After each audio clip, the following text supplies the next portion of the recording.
Insurance isn't one size fits all. That's why drivers have enjoyed Progressive's Name Your Price tool for years now. With the Name Your Price tool, you tell them what you want to pay, and they'll show you options that fit your budget. So whether you're picking out your first policy or just looking for something that works better for you and your family, they make it easy to see your options. Visit Progressive.com. Find a rate that works for you with the Name Your Price tool. Progressive Casualty Insurance Company and Affiliates. Price and coverage match limited by state law. This episode is brought to you by Indeed. Stop waiting around for the perfect candidate. Instead, use Indeed sponsored jobs to find the right people with the right skills fast. It's a simple way to make sure your listing is the first candidates see. According to Indeed data, sponsored jobs have 4 times more applicants than non-sponsored jobs. So go build your dream team today with Indeed. Get a $75 sponsored job credit at Indeed.com/podcast. Terms and conditions apply. I look out my window and I see my neighbor, Doug. Poor, lazy, deplorable Doug.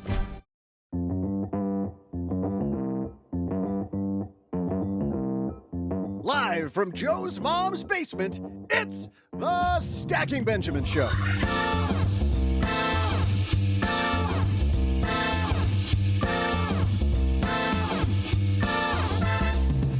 I'm Joe's mom's neighbor, Doug, and remember that Zoom meeting where one person sounded like they were underwater and another had a horrible camera angle and the third tried to pretend they were at work, but you knew they were really at the zoo? Well, here to help you hone the tactics to avoid your career from becoming a circus, we welcome Lorraine Lee. Plus, in our headline, what if you had a big financial move you were considering and now, with tariffs and the threat of a recession, you aren't sure what to do? How do you pull the trigger? We'll help you sort through several big moves to strategically make the best decision. And don't you worry yourself even a little bit, because you already know, don't you? You know it. I'm going to swoop in halfway through all this goodness with the most goodnessy part of it all, my trivia. And now, 2 guys who were relieved to find out that career branding had nothing to do with a hot iron. It's Joe and O-J-J-J-G.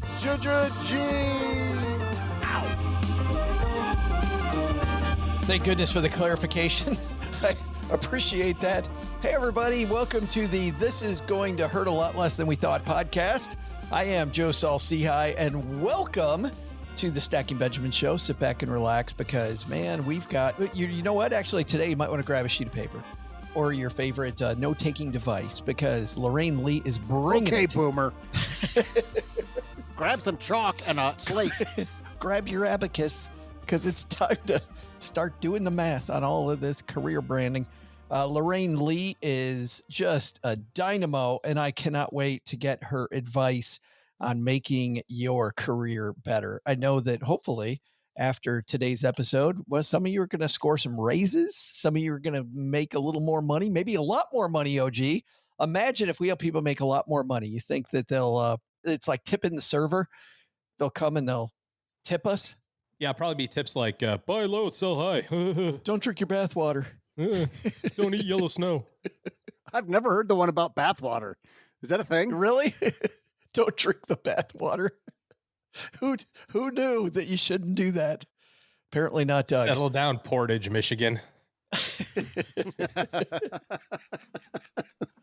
Whole communities in South Central Michigan are up in arms. Wow. Holy cow.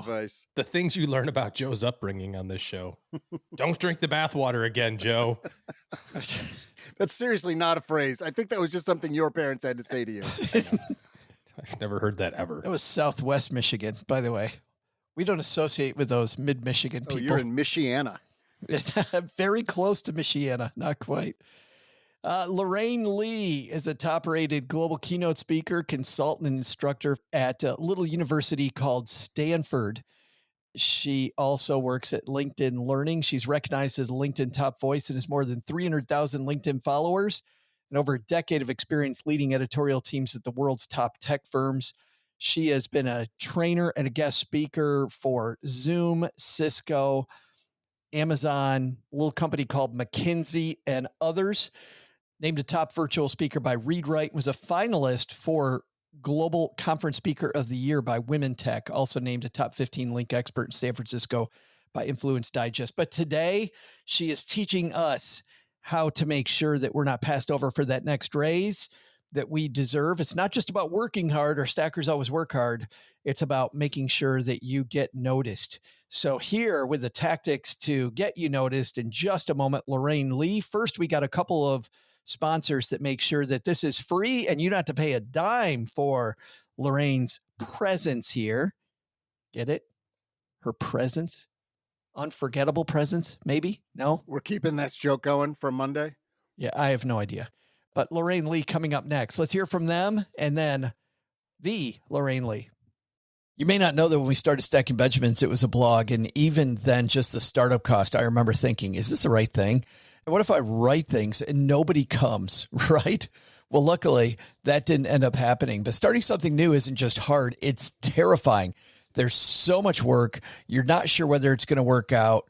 You're not sure if anybody's going to read it. And then we change it to a podcast. Is anybody actually going to listen, right? What if nobody wants all the stuff that we have? Well, had I used Shopify, it would have been even easier, because with their expertise, their helpful tools, and their easy to use platform, that's something that would have made Stacking Benjamins more effective much, much more quickly. Shopify is the commerce platform behind millions of businesses around the world and 10% of all e-commerce in the U.S. Names you've heard of like Heinz and Mattel, Shopify, Gymshark, Aviator Nation, Allbirds, also all Shopify. Get started with your own design studio with hundreds of ready-to-use templates. Shopify helps you build a beautiful online store that matches your brand style. And best yet, Shopify is your commerce expert with world-class expertise in everything from managing inventory to international shipping to processing returns and beyond. And did I mention that iconic purple Shop Pay button? It's used by millions of businesses around the world. It's why Shopify has the best converting checkout on the planet. It also helps boost conversions, meaning less carts going abandoned and more sales for you. So you're stacking Benjamins much more quickly. Time to turn those what ifs into with Shopify today. Sign up for your $1 per month trial today at shopify.com/SB. Go to shopify.com/SB. That's shopify.com/SB. Dell PCs with Intel Inside are built for the moments you plan and the ones you don't. They're for those all-night study sessions, the moment you're working from a cafe and realize every outlet's taken, the times you're deep in your flow and can't be interrupted by an auto update. That's why Dell builds tech that adapts to you. Built with long-lasting batteries so you're not scrambling for an outlet, and built-in intelligence that makes updates around your schedule, not in the middle of it. Find technology built for the way you work at Dell.com/Dell PCs. Built for you.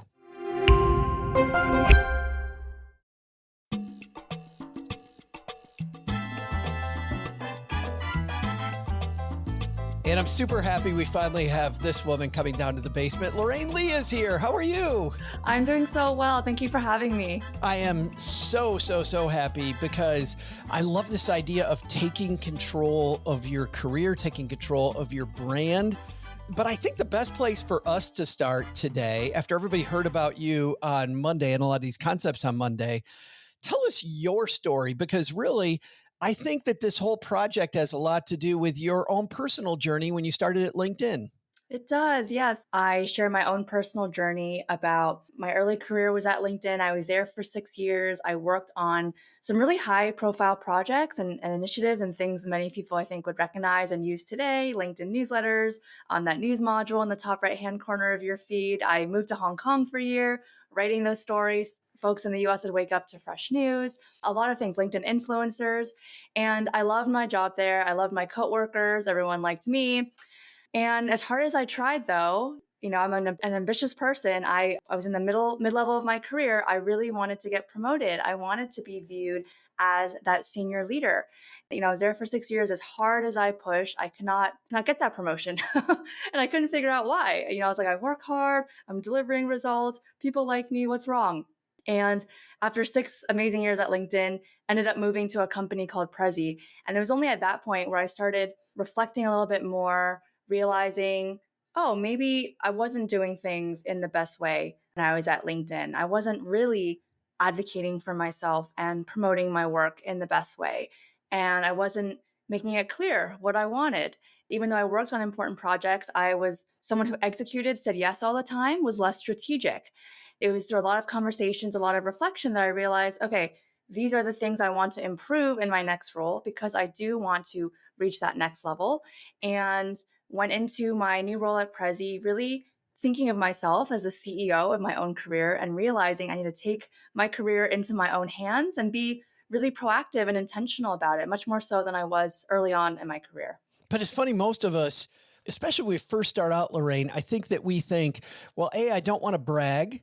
B, I want to be a team player because it's the team player that everybody likes and everybody wants. And I think you do a great job, though, of saying, listen, you can promote yourself and still be all those things. Yeah, a lot of it's a mindset shift. Of course, we don't want to be that person who's bragging all the time and it's like me, me, me. But there are ways that you can talk about your work that still benefit the rest of the team, right? Frame it in terms of learnings. Here's what I learned, and here's what might apply to you as well. Or there's like language adjustments you can make it seem more collaborative, but also are still highlighting your achievements and accomplishments. It's wild because I know there's a portion of our audience that when they first were introduced to this subject, they kind of roll their eyes and they're like, a personal brand. I don't need a personal brand. You kick off this whole project with this great statement. You have a personal brand already. Like it's either a really crappy one or it's a good one and you get to choose, but you have a personal brand, whether you know it or not. Exactly. And I call personal brand career brand because to your point, I feel like when we hear personal brand, sometimes we're like, ooh, that sounds kind of slimy, or I'm like selling something, or it's just for brands or just for companies. But a brand is essentially a reputation and what people can expect when they work with you, when they meet you.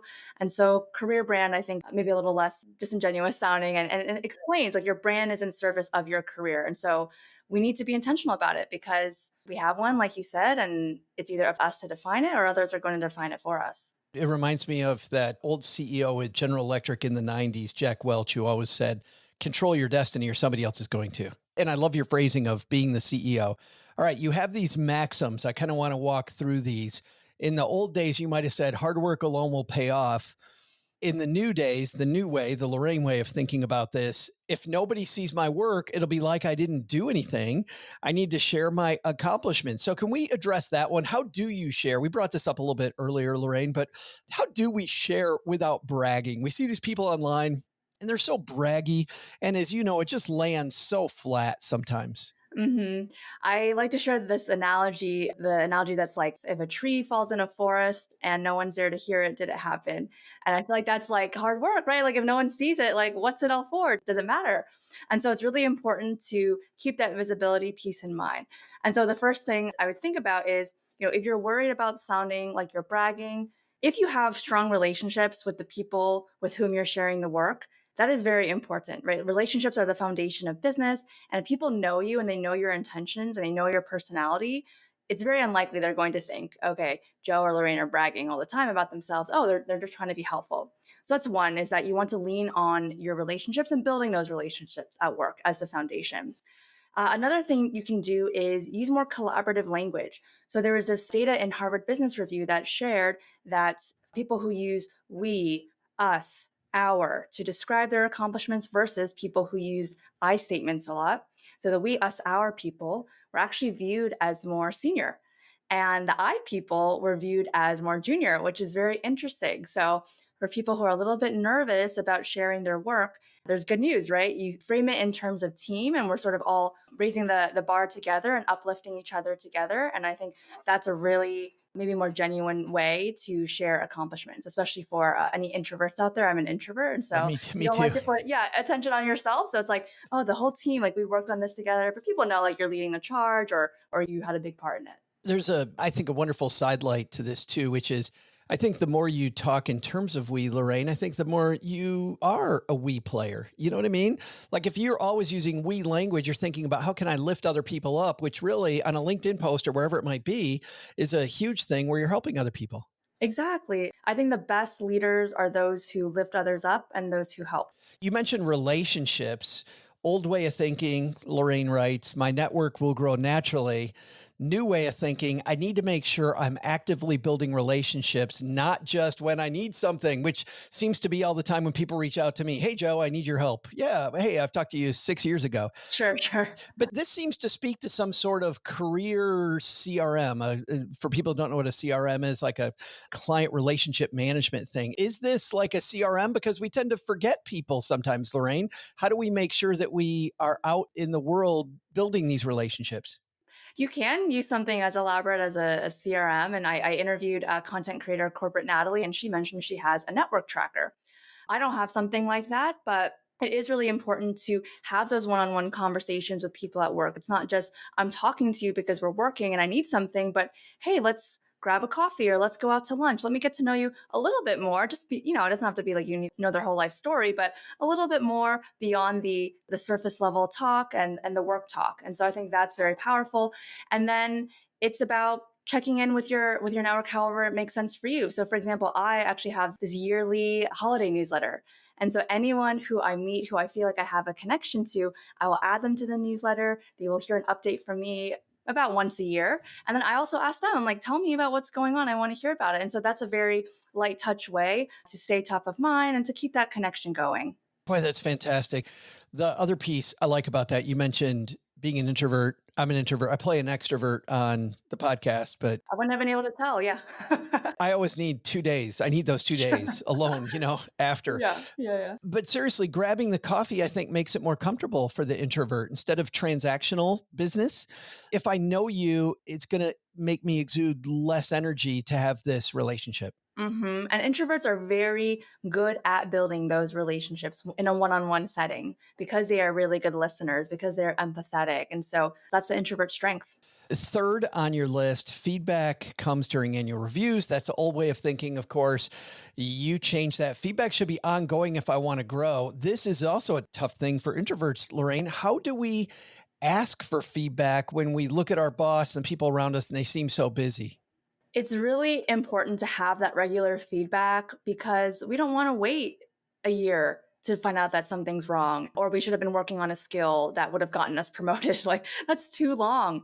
And so again, becoming the CEO of your own career, you have to take things into your own hands. You may have the best manager in the world, but to your point, like, everyone is really busy. And so what I think is important to do is to make it really clear what your goals are and carve out time, right? Ask your manager what makes sense, given both our schedules. So at Prezi, I had I believe it was monthly to start, a monthly career conversation chat.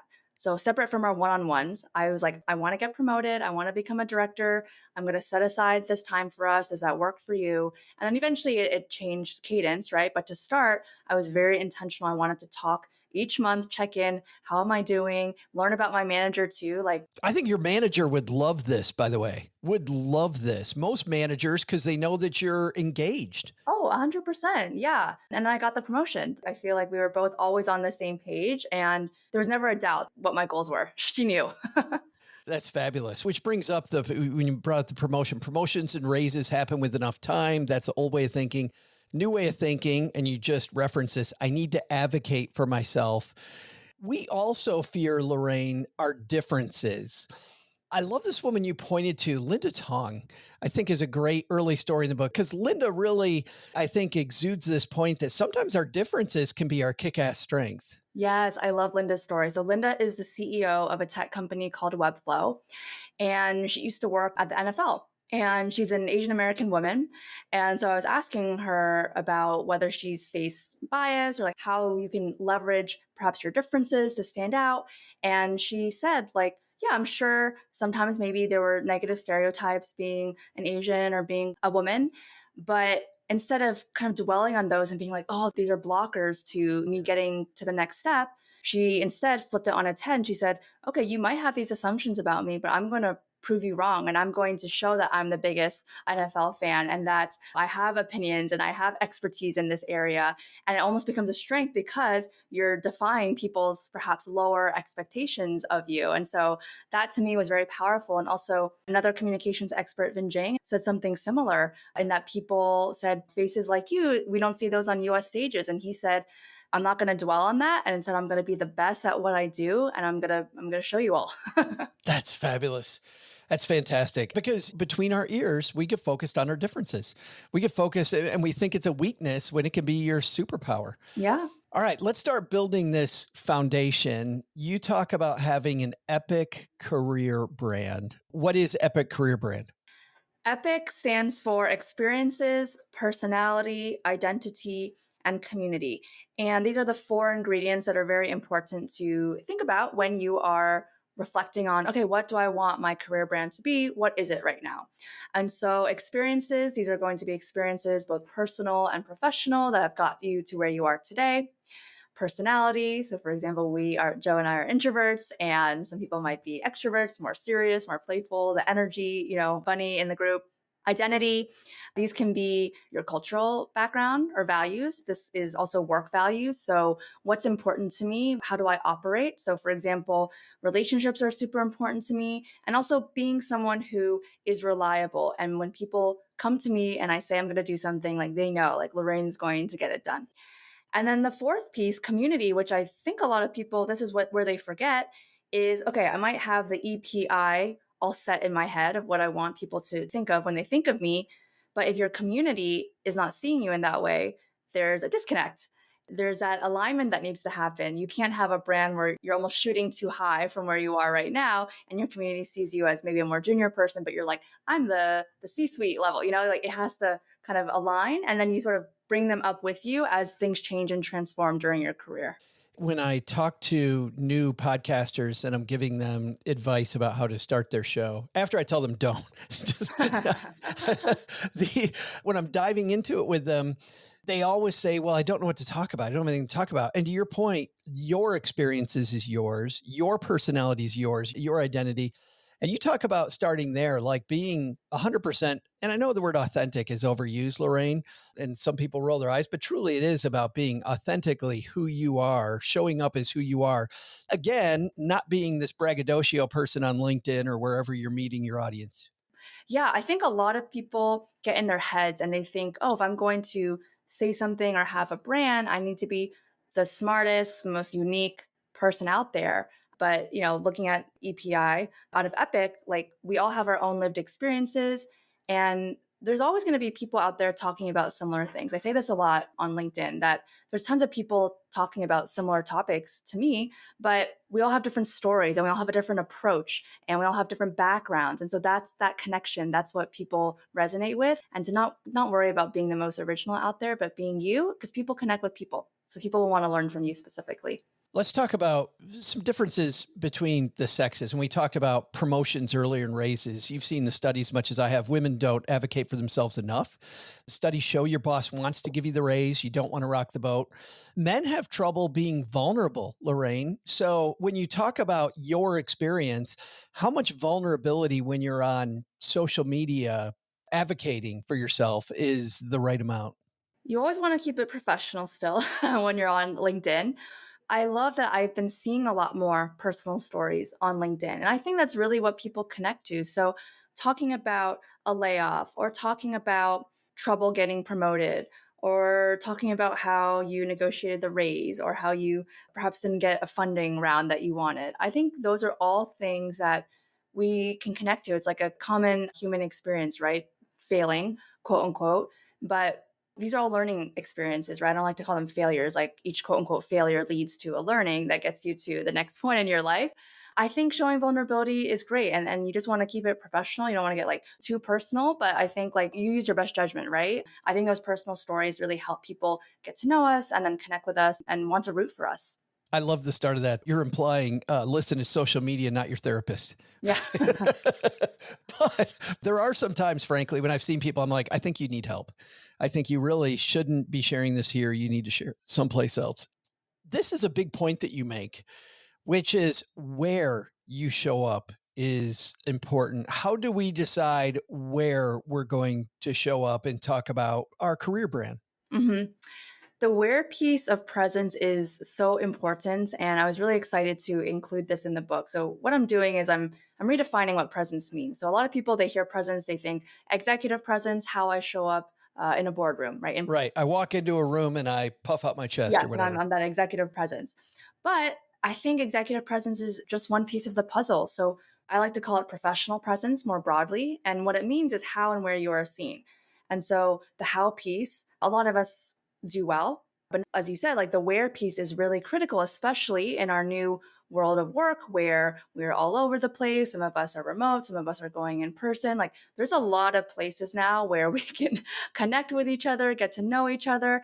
And so we want to make sure that we're showing up in those spaces and we're being seen by the right people, right? And so to be on video calls and have a strong virtual and video presence, to be on LinkedIn and have a LinkedIn presence and have people be able to form an opinion about you and an impression of you even before meeting you. Like those things are very powerful and should not be discounted, especially given the way that we work now. So that where piece, I mean, you can have one part of the formula, the how, without the where, you're not going to be seen as much. You can have the where, but if you're not doing the hard work and you're not delivering, that will only get you so far as well. So you really need both parts of that formula. I got really excited reading about this, I have to say, because I've messed up a lot of stuff during my career. But one thing I did really well was when I was doing interviews, I believe in modeling, and you model the way that you want people to perceive you. So I would model, Lorraine, rock stars in interviews, and you are Rolling Stone magazine, and I'm Joe Badass. And then I get this confidence, you know, not necessarily overly cocky, but I get this confidence, I get this whatever, and I would generally get the job because I would exude this confidence, which frankly, sometimes I didn't really feel. But the second piece of that, I think clips along with that great, which is if I'm a rock star, I'm taking my show on the road, and which venues I play are going to influence the entire arc of my career. If I show up at this meeting, if I skip this meeting, and just the fact that you're thinking about that again and you're engaged, your higher ups see that, how much you're engaged in the right place. Yeah. Oh, I love that analogy. It is so, so fun. Well, speaking of Zoom, let's end today, if you don't mind, by getting tactical. And I love a lot of the tactical stuff that you do here, but can we talk about Zoom? Because all of us are on Zoom calls, and you know, well, you clearly know because you talk about this a lot in your book when you're talking about video. Oh my goodness, Lorraine, some of the people, the way you show up, you're like, if you thought about this for 30 seconds, you could do better. So talk to me about video. What's important to make sure that that Zoom experience is really good and you kind of show up well from a technical aspect? Of course. I'm so glad you're asking about this, Joe, because to your point, like people sometimes are like, video, like we all know video, it's been many years. And then you get on calls with people and you're like, whoa. I know. It's been many years and you still. Yeah. And so I talk about this framework called the T method, and T stands for tech, energy, and aesthetics. These are meant to be the three key criteria to think about before getting on any video call. It's not meant to be overwhelming because you can get really fancy with it, but I don't think you have to make a strong impression. And so tech, making sure you have an external microphone, an external webcam, that you have the relevant software that you need to make sure that you're showing up well, sounding good on camera is very important. The energy piece, making sure that you are engaging with the person at the start and not giving into autopilot conversations, as I call them, and building that connection and knowing how to show up with energy and really a little bit more energy than you probably think is necessary because we have this barrier of the screen now that we have to break through. And then aesthetics. So you want to make sure you're looking good on camera. And so that means making sure that you have the right framing. So you don't want too much space above your head where it looks like, you know, my head is towards the bottom of the screen and then it looks like you're looking down on me, Joe, and I'm looking up at you, or vice versa, where I'm looking down on you, or you're seeing like up my nose or under my chin. Like you want to make sure you have the right framing. It's straight on. You want to make sure that you're showing some of your torso so that you can use your hands on camera, because hands on camera is a very positive thing. And then you want to have the right lighting, curate your background, your environment. So a lot of pieces to it. They're not hard though. So like you said, like take 30 seconds, a few minutes to kind of go through the checklist in the book, and you'll make some quick adjustments and it'll make a big difference. Yeah. And every little piece matters. I know that sometimes I interview people and they just don't have that external mic and they're on this nationwide book tour or media tour. And I'm like, why wouldn't you spend $100 on your career? Like the microphone piece alone. And then to your point, the lighting, I mean, and you know what, Lorraine, let's just, for people not watching us on YouTube, Sure. I'm going to describe it, but your background is not elaborate, but it is attractive. And you've got just a bookshelf behind you with a photo on one side, plants, and then your book strategically Yeah. behind your head. It's very nice. And I would bet that didn't cost you much money to create a nice, aesthetically pleasing background. Yeah, not at all. I get comments on it all the time, and people are like, "Is that a fake background?" I'm like, "No, this is real, but thank you." Yeah. I think it takes more thought than money to make that happen. Guys, we just began digging into all of the lessons in Lorraine's new book that came out yesterday, Unforgettable Presence, Get Seen, Gain Influence, and Catapult Your Career. Thank you so much for mentoring our stackers today, Lorraine. This is available everywhere yesterday, correct? Yes, it is, and I'm so excited for everyone to start reading it. Thank you so much. And hopefully you just help our stackers stack a few more Benjamins, Lorraine. Thank you for having me.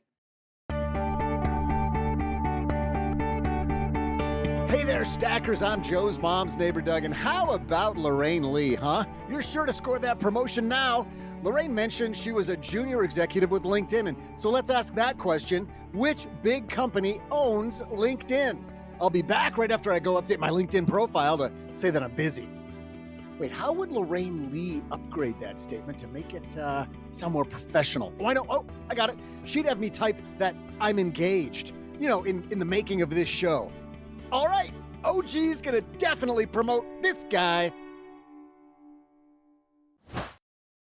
This episode is brought to you by Progressive Insurance. Do you ever think about switching insurance companies to see if you could save some cash? Progressive makes it easy. Just drop in some details about yourself and see if you're eligible to save money when you bundle your home and auto policies. The process only takes minutes, and it could mean hundreds more in your pocket. Visit Progressive.com after this episode to see if you could save. Progressive Casualty Insurance Company and Affiliates. Potential savings will vary. Not available in all states.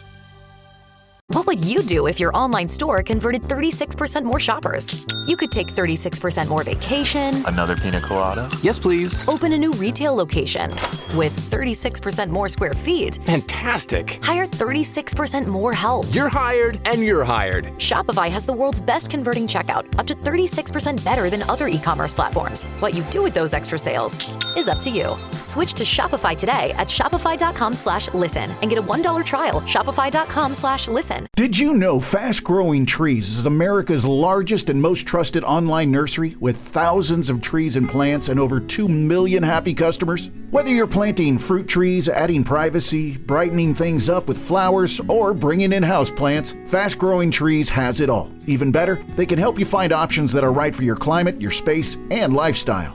Click Order Grow. Every plant arrives healthy with the Alive and Thrive guarantee straight to your door. So if you're ready to get planting, this is the moment. Right now, they have great deals on spring planting essentials, up to half off on select plants. And listeners to our show get 20% off their first purchase when using the code WWO at checkout. That's an additional 20% off. Better plants and better growing at fastgrowingtrees.com using the code WWO at checkout. Fastgrowingtrees.com, code WWO. Now's the perfect time to plant.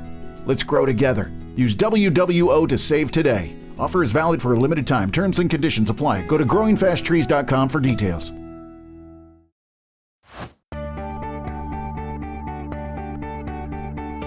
Hey there, stackers. I'm engaged guy and man who's very confused about all of the accolades I'm receiving. Joe's mom's neighbor, Doug. I mean, you tell people you're engaged and immediately they write confusing stuff like, who's the lucky lady with a question mark? What? Well, people must assume that when you use professional language, the ladies love you, I guess. That's got to be it. Today's question was about Lorraine's first employer, LinkedIn. I just told OG that I heard that LinkedIn had a house band called LinkedIn Park. He replied that in the end, it doesn't really matter. It's a pretty brutal response, OG. But the trivia question for today was this: what ginormous company owns LinkedIn? That would be the Windows company, Microsoft. And now here to help you upgrade your operating system for your money, it's Joe and OG. I think, Doug, to be fair, OG's reply was, but in the end, it doesn't really matter. Oh, it just occurred to me. You were singing a LinkedIn Park song, weren't you? OG's all about the LinkedIn Park. Huh. I didn't put those two things together. Good stuff. Thanks for helping. Speaking of good stuff, thank you so much to Lorraine Lee for helping us get our Zoom presence taken care of and getting that career technically aligned. Let's do a headline. Hello, darlings. And now it's time for your favorite part of the show, our Stacking Benjamin's headlines. Today's headline comes to us from the Wall Street Journal. It's written by Veronica Dagger, who's been on this show, Joe Pinkster, and Oyen Adonian. And I think I messed up Oyen's name. No. You never do that. Interesting piece, because what they peel off here, OG, all we're reading about right now is that there's so much stuff going on with this thing called tariffs. Not sure what that is. Never hear about that lately at all. But with all of the uncertainty, how do we make major financial decisions? And so they peel off a bunch of different decisions. Veronica and company write, suddenly all the usual rules of how to save, invest, and spend seem like they're up in the air. Uncertainty about the economy and a new area of extreme unpredictable swings in the markets are making us all rethink decisions about everything from paying for college to buying a car. So let's go through a few of these, OG, and get your God, I take. hate this kind of writing. It's such bull. Every time people, like, I don't even want to talk about this. This is just, let's say that I get it. People are trying to keep their jobs by writing sensational on the internet, like unprecedented market swings. I mean, unless you count 5 years ago when this happened exactly like this, only 3 times as worse, then yes, this is unprecedented. Okay.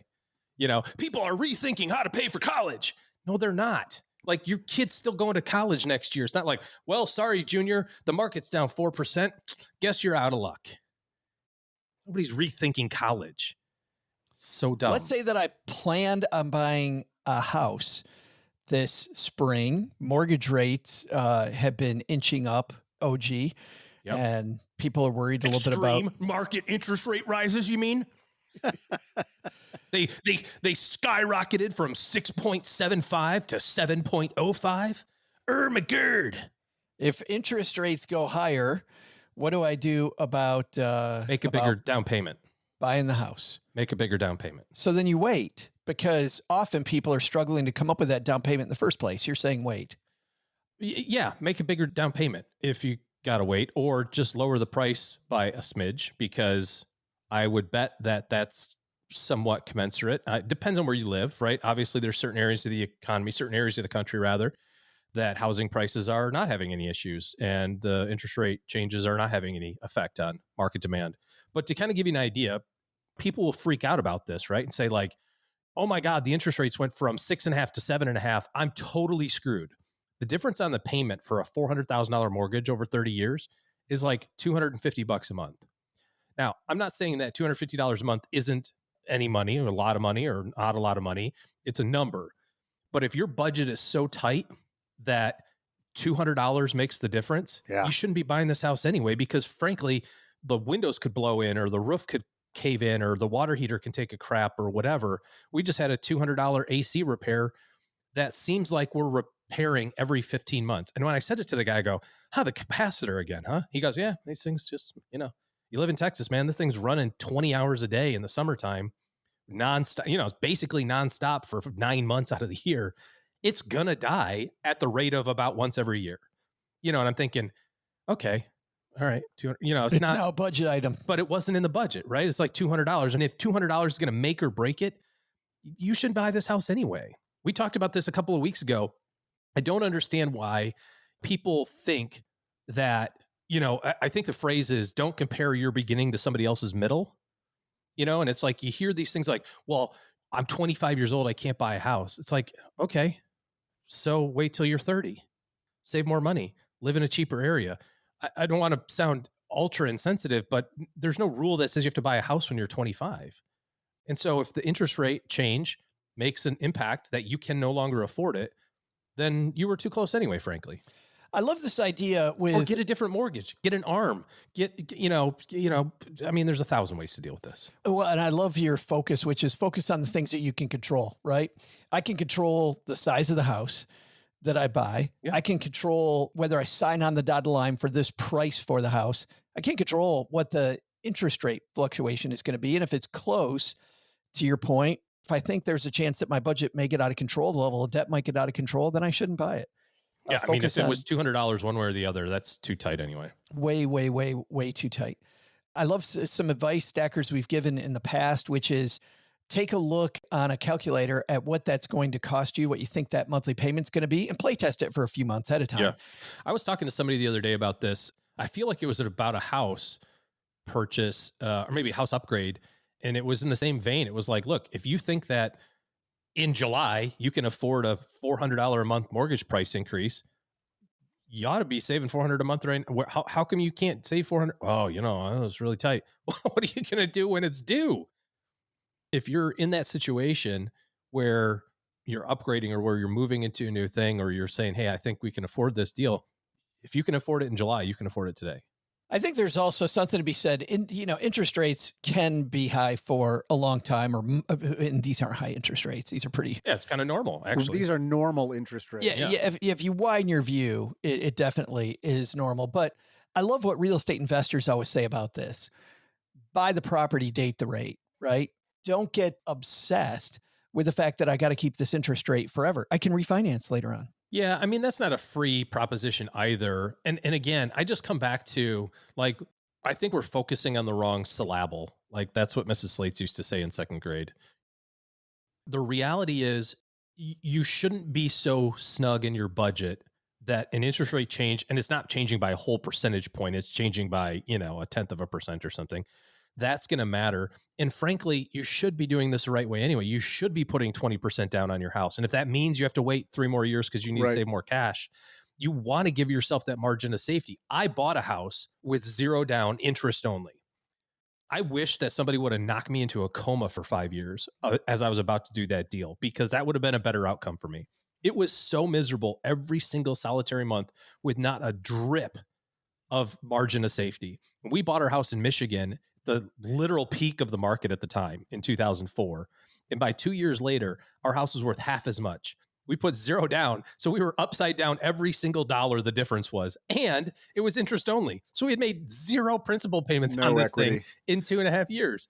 When we sold the house 10 years later, we sold it for what we bought it for and walked away with $6,000 after 10 years of mortgage payments, because we got, I would say we got kind of schnookered into it. That was self-inflicted, absolutely. But at the end of the day, don't put yourself in a position where every single solitary dollar has to be exactly perfect. Because if you have the AC repair, or you have the, something wrong with the car, or, some unexpected travel that you have to do, mom and dad are sick and you need to go home, it's too stressful. Like, take the pain up front. The pain up front is, I need to save for another year to make a bigger down payment. But then you have a lifetime of not as much pain, instead of a lifetime of pain for 1 year of, extra house living. Let's go to a slight tangent. Somebody's been in their house for a while, OG, but, not in love with the interest rate they have right now. A couple of weeks ago, rates briefly dropped. Literally for 2 days, we saw a nice drop in interest rates.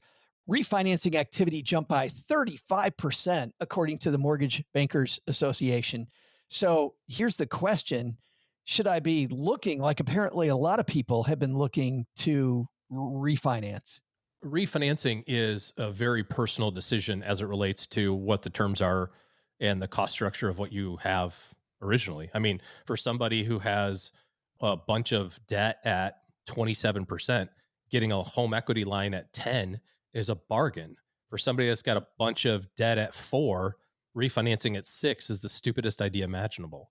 So it's really, really particular about your situation. And I think the other piece of it is all the cost structure that goes into it. These are not, $0 cost deals. So you have to, even if you're like, I had a 7 and now I can get a 6, it's like, well, but what's the cost to get the 6 in terms of payback time? Yeah, I remember a mortgage broker telling me also that whenever you look up rates online, often this is banks, he called it their best lie, because the way that they will publish a cheaper rate is by increasing the fees when you sign on the deadline. Yeah.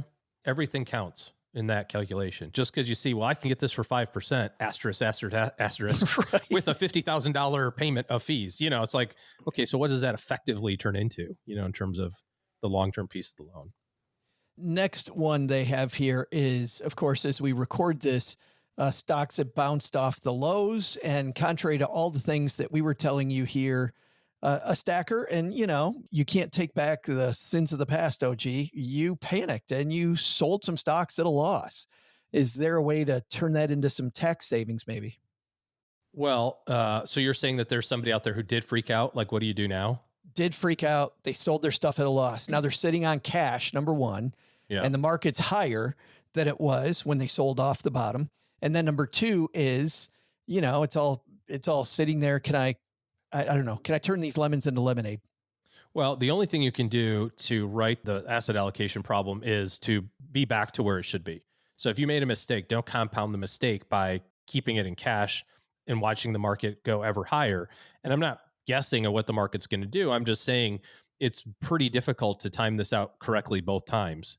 It's hard to say whether or not you timed it out correctly the first time if you're in cash right now, but don't try to time it out the second time and you have to buy back in. Now, the problem is that if you're buying back in and you took a loss on something, you can't buy those same things back, or you will not get the tax benefit of the loss. So if you had an ETF, you bought it for $10,000 and you freaked out and you sold it at $9,000, you have to wait 31 days before you buy back that same ETF. So buy something that's similar, but not the same one. If you had a stock and you're like, well, I had Apple and I sold it at a loss, I freaked out, like I want to get Apple back. You can't buy Apple for a month. And the big risk, obviously, is waiting that month in cash. Nobody knows what's going to happen. And this all just boils back down to, when do you need the money? If this is long-term money, if this is money for your retirement, you should have no concerns about what's going on. You're not going to remember whether or not you bought when the S&P was at 5,200, 5,100, 5,400, 4,900. All you're going to be happy is that you bought it sometime in 2025 when you go to take the money out in 2045. You're not going to remember the price at which you purchased. So get back in. Yeah. All in one fell swoop. Get back in, get in now. And I think the big thing, we spoke with Lorraine about tactics, and we also on Monday spoke about Rory McIlroy talking about how, you fall to what your systems are. I think you also have to recognize you've made a mistake and then create a system so that doesn't happen again. And I think that's an investment policy statement that you create. Like, what's the system I'm going to have to make sure that I don't pull the trigger at the wrong time? I want to ask about one area around tariffs. I think that's pretty important for a lot of people. Let's say it's that time, OG, to maybe 7, 8, 9 months from now, you were thinking about a new car, but now we're looking at the possibility of higher tariffs in 60, 70, 80 days on the car. Do I pull the trigger early? Do I wait longer? Where do you stand on making that big car purchase right now? Well, if that's something that's on the horizon, I don't think it's a bad idea. Although I did just see a commercial, and I don't remember the car manufacturer, but I did just see a commercial that said, we are not increasing the MSRP on our vehicles one bit, no matter what happens. That's their promise to the consumer. I think that's just such a great example of what's really going on in boardrooms while all of this chaos is going on around here. And we've talked about this a lot in the last 6 or 8 months, that I love being an owner of these companies because everyone's interests are aligned the same. The challenging part of the tariff issue is that it's hard to predict what you have to do. Walmart a couple of weeks ago said, we can't give you any guidance on second quarter earnings because we don't know if this box of avocado is going to cost us $2.50 an avocado or 50 cents an avocado. And it changes by the hour. So we don't have any idea what to tell you people to help us figure out the math, which is unfair to them. But what it also tells us, with this car commercial, is that all these people are sitting around, their boardrooms and in their executive offices going, how do we solve this so we make freaking money? Because all they care about at Walmart, the executives at Walmart, is making freaking money for Walmart. That's all they care about. And if you're a little microscopic owner of that company, you have these smart people who are all lined up to do the same thing because they're in it with you. And so even though all of your net worth probably isn't all wrapped up in Walmart or Apple or Google or whatever, all of these people all are rowing the boat in the same direction. Well, what's interesting about this too is they know there's only X amount that they can raise the price and you'll accept it.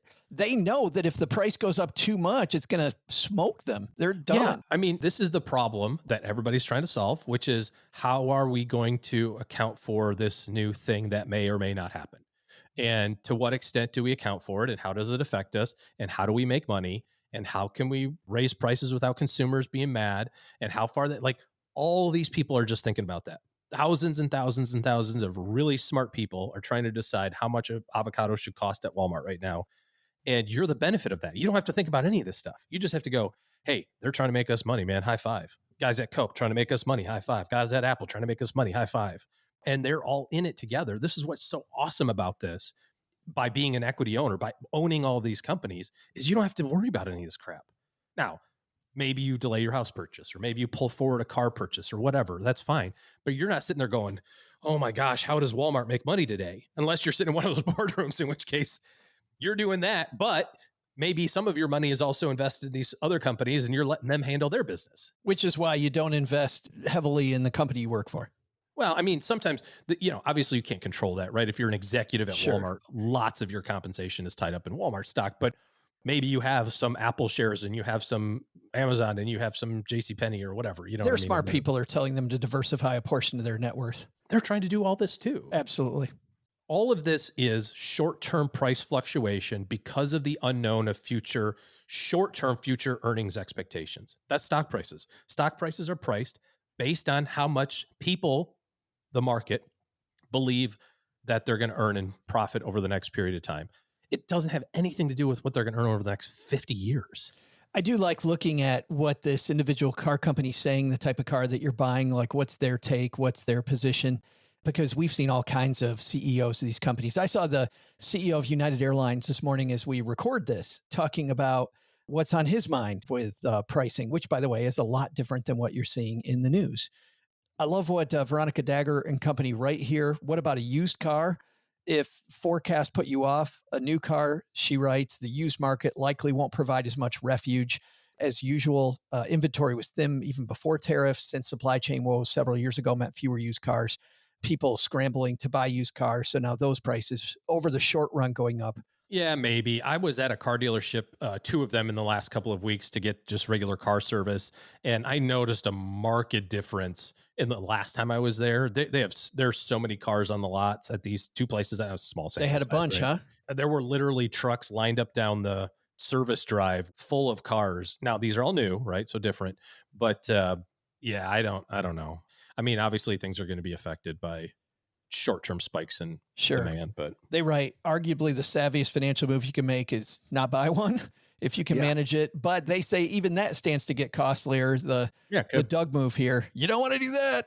Tariffs on auto parts planned for May mean drivers could see higher repair and insurance bills, which is Doug's justification to himself to buy the very most expensive car I can get right now. Doug wants to get one of those like rat rods.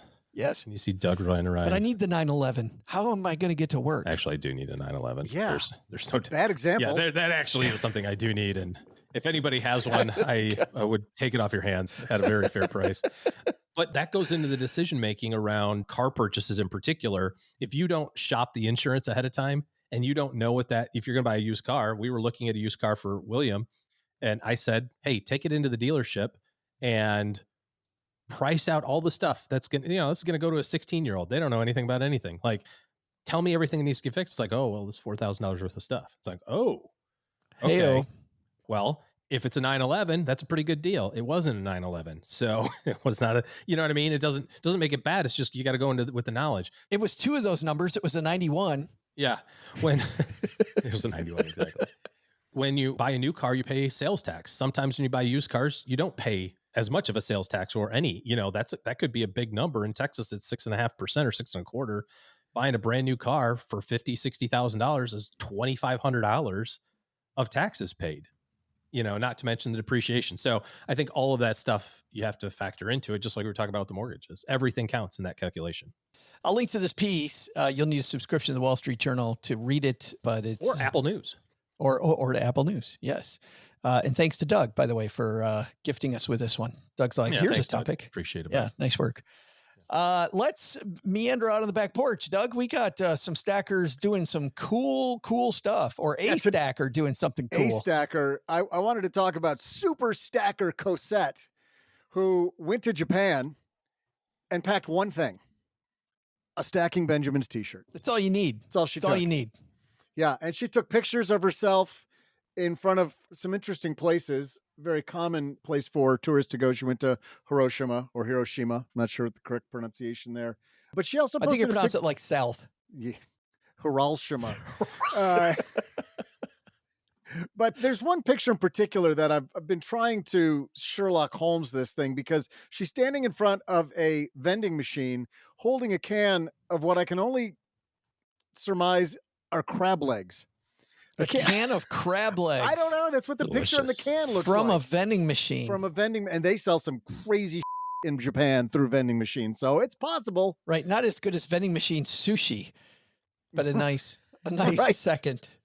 But thank you, Cosette, for sending a picture. She chose, I'm sure she has many t-shirts to choose from. Sadly, she didn't choose the Doug 2028 t-shirt. She is wearing the Circus, the Stacking Benjamin's Greatest Show on Earth t-shirt. Greatest money show on earth. Cool green shirt. Thanks, Cosette, for bringing us along with you. And if you can, let's keep seeing stackers out in the wild, showing off the gear. Base camp of Mount Everest. That'd be sweet. Let's get one of those pictures. That would be. We need that one. Yeah. I will be in Boston. Great, Joe. That sounds great. Why don't you come too? You can come to Boston. Please come to Boston. I will be in Boston. We springtime. don't have a home yet. I wanted to have a home by the time we recorded this, but stackers in the Boston area, May 20th. May 20th, we will have details to come, but we're going to do a stacker meetup in the Boston area, May 20th. My daughter is graduating from Brandeis on the 19th. And so hopefully Autumn can come along as well. She was there at our last meetup. Actually, both my twins were at the last meetup that we had in Boston. So can't wait to see Boston area stackers again on May 20th. All right, that's going to do it. Got a lot of people to thank, but especially Lorraine Lee. We will continue this conversation in the Basement Facebook group. We'll continue it on Spotify, where we always have some fun. And let's also continue it on the 201, which is our newsletter, stackingbenjamins.com/201. All right, Doug, what's our big 3 things on our to-do list today? Well, Joe, first, take some advice from Lorraine Lee. Not focusing on your career brand? Others are, and they might not be drawing the conclusions you're hoping for. So take charge with some simple tactics. Second, making big financial moves, focus on the big picture and not on current events for most of your long-term moves, and you'll never make better decisions. But the big lesson? Definitely have Lorraine Lee visit with your mom when she comes to visit you. You should see how mom's being all nice and making the best snacks ever to suck up to Lorraine. Okay, I may have planted that seed by sharing a little bit about Lorraine's background, just so she'd make the brownies with the chocolate chips. Mission accomplished. Cha-ching! Thanks to Lorraine Lee for joining us today. You'll find her new book, Unforgettable Presence. That's Presence, Joe.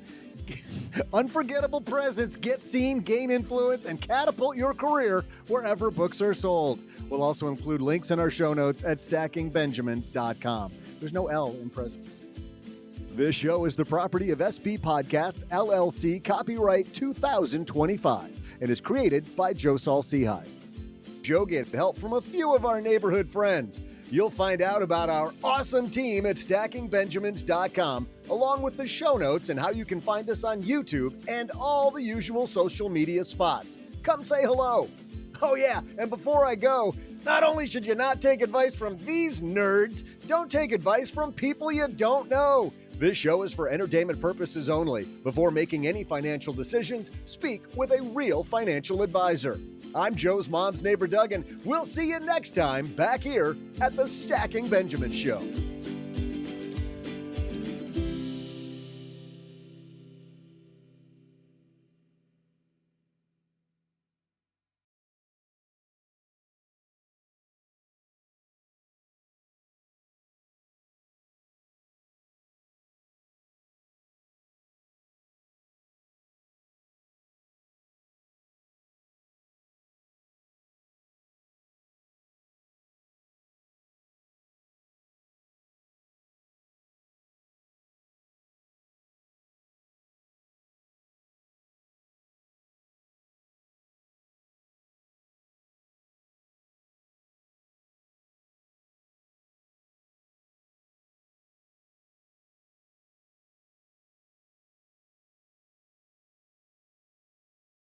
I forgot to mention, during the show that Cosette also has agreed to join us on the Stacking Adventure Show to talk about that.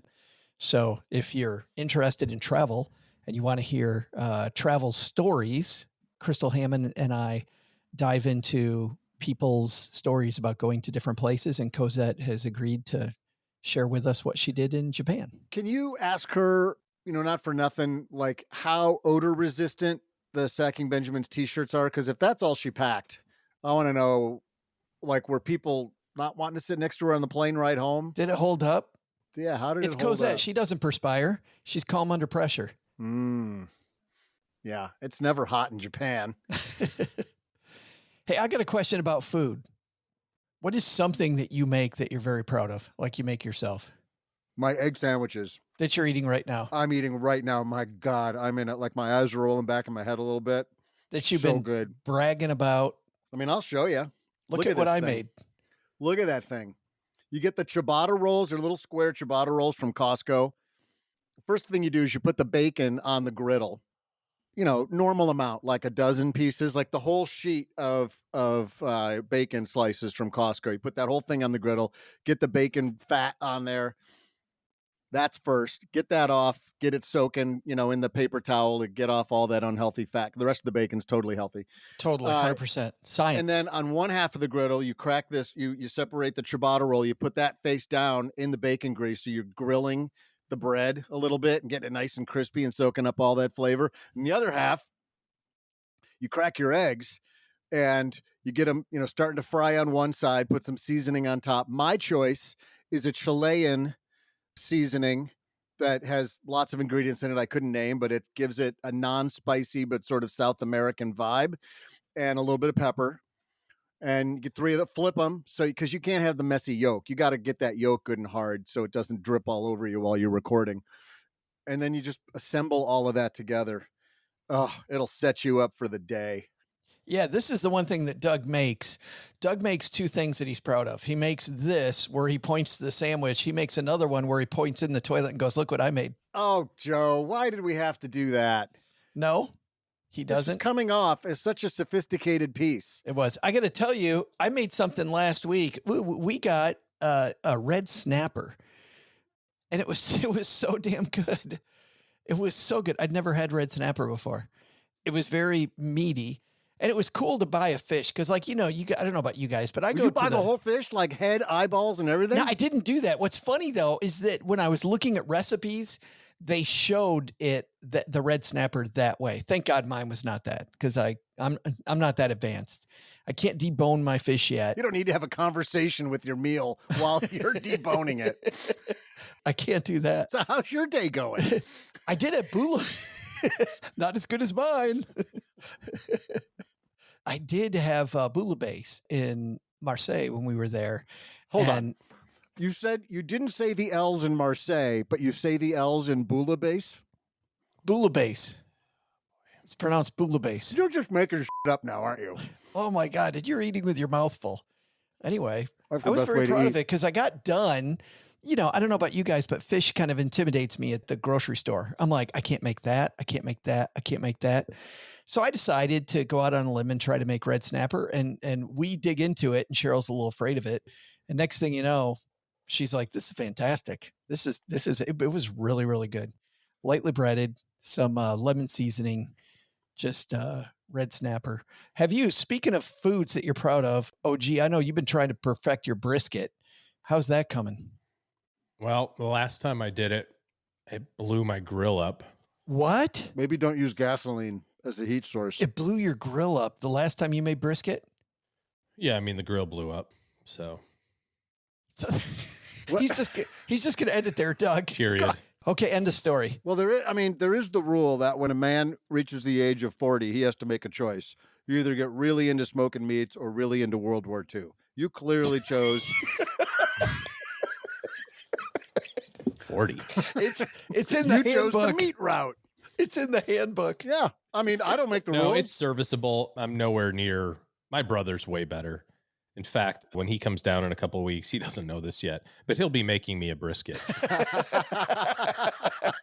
You're here first. Yeah, that's part of the deal. But he does the whole like lather it in beef tallow, and Whoa. he's got the whole, Doug's done that with his chest before.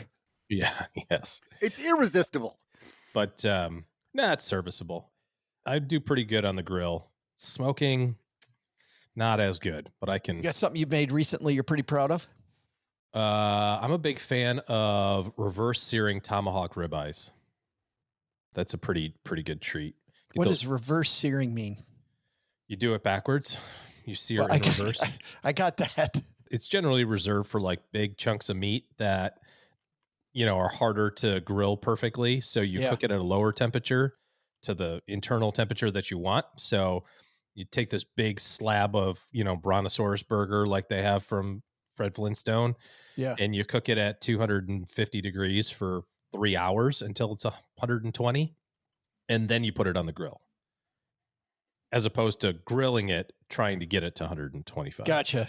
And the grill is just as hot as you can get it. Yeah. Yeah. Locking in all the flavor. Well, that was great. Thanks for bringing that up, Joe. Yeah. I had a protein drink and a yogurt this morning. So now I'm starving and I can't do anything about it. Want a bite? Oh my goodness. He just sits here and eats in front of us. I'm just chiseling this bad boy down while you guys tell your fun stories about eating the heads off snappers. Blowing up grills.